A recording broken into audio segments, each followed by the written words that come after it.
குழந்தை போல நடப்பதென்ன சுவாமி மலையிலே, தீ கொழுந்து போல சிவப்பதென்ன திருச்செந்தூரிலே.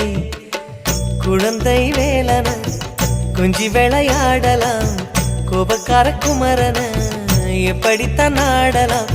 குளத்தை போல மனசு கலங்குது, குமரா தெளிய வச்சா ரொம்ப நல்லது.